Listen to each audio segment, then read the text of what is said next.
A $12,000 job can look like a 40% winner on paper and still keep only 4% once every real cost lands on it. I'm Corey.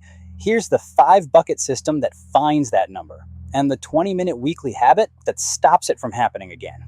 Your P&L can say you had a profitable quarter while individual jobs quietly lose money. I'm going to show you how to cost a job honestly. Labor burden, callbacks, overhead, all of it. Plus the weekly 20-minute rhythm that catches margin leaks. And I built a free job profit analyzer so you can run any job through this math in about 2 minutes. Picture year end. The P&L shows a decent net profit. Cash made it through the winter. By every number your accountant hands you, it was a good year. And hiding inside that good year are jobs that lost money. You just can't see which ones because the P&L was never built to tell you. Here's why. Gross margin on a P&L is an average across every job you ran, and averages hide losers. Your best jobs subsidize your worst ones, and the bleeding never shows up as a line item. But you don't sell quarters, you sell jobs, one at a time. If you can't see margin per job, you're pricing blind and steering the company by an average. Job costing is simply making the real number visible, job by job. So what does a job actually cost? 5 buckets. Get all 5 onto the job and the number is honest. Miss one and the margin is fiction. Labor at its true burdened cost. Materials actually used, including the waste. Equipment and subcontractors. Callbacks and warranty work. And a fair share of overhead. Most contractors track materials and wage as well. The other 3 are where the margin leaks. Start with the biggest blind spot. What an hour of labor actually costs you. A tech who earns $30 an hour does not cost you $30. Payroll taxes, workers' comp, insurance, benefits, the truck, the fuel, the phone. For contractors we work with, the true cost typically lands between 1.25 and 1.4 times the wage. That multiplier is your labor burden. Compute it once a year. Everything you pay to keep a tech on the road divided by the hours they actually turn wrenches, not the hours on the schedule. That's your loaded rate. Cost every job with it from now on. Now, the 2 buckets almost nobody puts on the job: callbacks and unbilled change orders.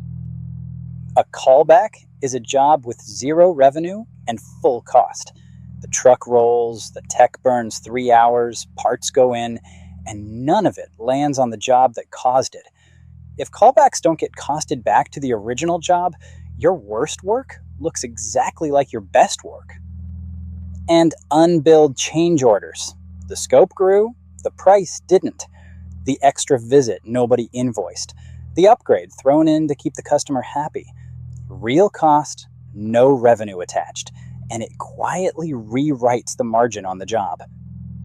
Let me make this concrete with one job, the kind of pattern we see over and over when contractors cost their jobs honestly for the first time. A $12,000 job. Materials came to about $46.50. Payroll wages for the hours on it, about $25.76. Most owners do that math in their head, 12 minus 7, and call it a 40% job. Feels like a winner. Now cost it honestly. Burden the labor at $1.35, $902 the pay stubs never showed. 3 days of trencher rental, $540. The callback 3 weeks later, $410 with parts. True gross profit, $29.22, 24%, not 40, and we're not done. Because the job also carries its share of the office. At 20% overhead, about typical for contractors we work with, that's $2,400. What's left is $522, a 4% job wearing a 40% costume. Nobody did anything wrong on that job. The costs were just invisible, spread across payroll runs, insurance bills, and a callback that landed in a different month. Job costing makes them visible in one place per job. About that overhead share, contractors overcomplicate this step, get frustrated, and quit. Here's the simple version that actually gets used. Add up a year of overhead: rent, office payroll, software, insurance, marketing. Divide by the year's revenue. That's your rate. 18% means every job carries 18% of its revenue. Prefer hours? Divide by field hours instead. Either works.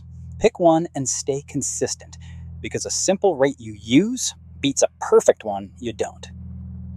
Now, the rhythm that makes all of this stick: not a quarterly project, not a cleanup for the accountant, 20 minutes once a week. Same day every week. Friday morning works. Coffee, one screen, last week's closed jobs. If you're on ServiceTitan, the timesheets and purchase orders are already attached to each job, so you're not hunting for data, you're reviewing it. 5 steps. Pull the closed jobs. Load burdened labor, materials, and equipment against each one. Post callbacks to the job that caused them. Take out overhead. Then flag anything under target and ask why, while people still remember the job. Every flagged job is one of 3 problems. The estimate was wrong, fix the template. Execution slipped, hours, waste, rework, or the price is too low for what the work costs. Different problem, different fix, and you only get to choose the fix if you can see the number. And when the weekly review keeps flagging the same type of job, that's not a bad week anymore. That's a pattern. And a pattern gets one of 4 moves. Reprice it. The old price was set against fiction. Rescope what's included by default. Retrain the crew that runs long. That's coaching, not pricing. Or retire it. Some work isn't worth winning, and honest numbers give you the confidence to walk away. To run this math on your own work, I built a free tool, the Job Profit Analyzer. Enter one job: revenue, hours, wage, materials, subs, equipment, plus 2 overhead numbers.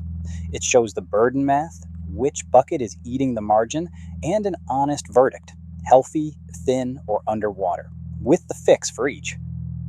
Take the biggest job you closed last month and run it through. That's the fastest way to find out whether your 40% jobs are really 40%. Links in the description. That's the idea. The back office ServiceTitan never automated, run by AI that learns your shop, and you approve every move. Read the guide, then book a call.